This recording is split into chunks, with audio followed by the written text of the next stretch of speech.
We begin in London today, where world leaders are meeting at a one-day conference for a coordinated response to ending decades of turmoil in Somalia. British Prime Minister David Cameron says that a failure to stop the chaos will jeopardize international security, and now is the time for the world to help Somalia to solve its problems. Officials from 40 countries are attending the conference, including U.S. Secretary of State Hillary Clinton and UN Secretary General Ban Ki-moon.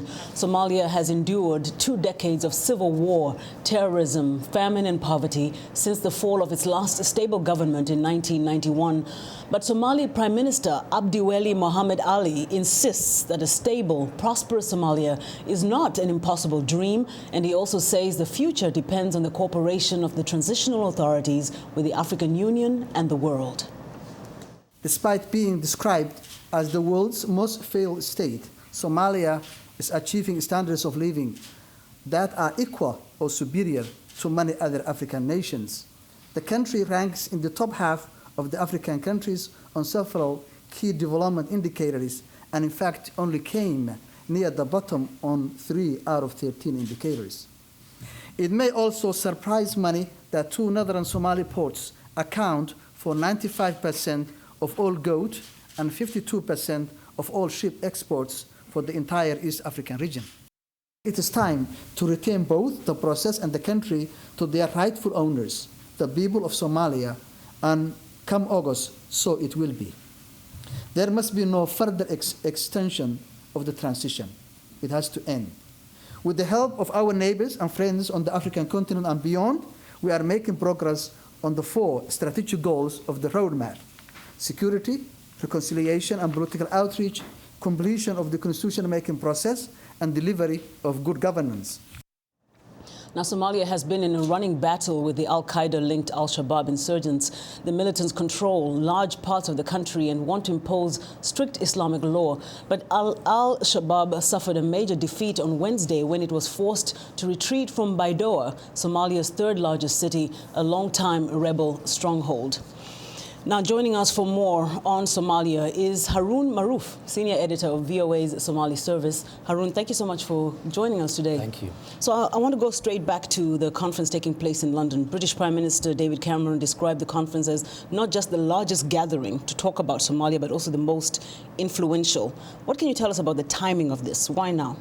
The timing is very important for several reasons. One is because the situation in Somalia is coming to an end in August. The transitional period has to end, and the international community, as well as Somalis, cannot really accept the current leadership to keep on going and ruling the country without a political process, without a constitution, without political stability, without restoring security. So the international community has said enough of political bickering, and because we want the Somali leaders really to make a clear roadmap, clear timetable for the way that the country will be governed from August. And that is why the British government, and as well as the Western governments, because of the global issues such as terrorism, piracy, they felt directly that they can no longer ignore what's happening in Somalia. That's why the British government really has taking this initiative, and it's a very, very strong initiative that's making everybody take notice in Somalia. It's a very strong initiative. Some would say, though, very, very long overdue. And the fact that this transitional government is coming to an end has been known for a while, and also some would question why now. But I was struck by something that Mr. Cameron said.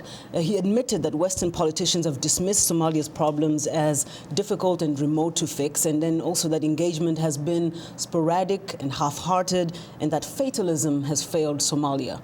How do you feel about that kind of submission, of that kind of admission? How do Somalis feel knowing that this has been the case for 20 years, that it's been described as a failed state? It's a very genuine, wholehearted acceptance from the international community, in particular the leader of Britain, to accept that the international community has really failed. There was never really a genuine commitment into Somalia by the international community. Conferences were held in neighboring countries and other places, but at the end of the conference, everybody was saying it's up to the Somalis really to look to solve their own problems. But now the situation in Somalia is not a Somali problem anymore. We have Kenya, we have Ethiopia, we have Uganda, private security companies, we have Uganda. It's a global issue. Turkey and Qatar are one of the major countries that are now very much involved in what's happening in Somalia in terms of humanitarian situation. We have seen the famine, which has captured the imagination of many people around the world. So it's not just a Somali issue anymore. Tell us what is expected to come out of this conference. What are we likely to see before August and the years preceding that? I think this conference's main theme is going to be in three key areas. One is political stability in Somalia. They wanted to see the Somali leadership really follow the roadmap that they have reached, which is number one. From August, there should be no transitional government at all. There should be a genuine constitutional permanent government that will be in place for 4 years, meaning we will have a parliament which is reduced from the current, which is 550, it will be 225. We will have an Just upper house. In the essence of time, tell us about the other two key points. The other two key areas is the security, because they need to create a permanent fund for the African Union mission. The UN has increased the number of African Union troops. 17,000. 17,000. They need a permanent fund for that. Now they rely on voluntary donations from countries, and that's not very reliable. What's the third one? The third one is that they really want an international approach to be united around one common agenda for Somalia. What Prime Minister Abdiweli said, is that something that resonates? Is a possibility for Somalia today? It resonates. After all, it depends on how really Somalis take advantage of this opportunity. The international community wanted to turn their attention onto Somalia, and it's up to the Somalis really to translate this into reality on the ground. That's what matters. Harun, thank you so much for giving us those insights. Harun Maruf is a senior editor of VOA's Somali service. He joins us here on In Focus.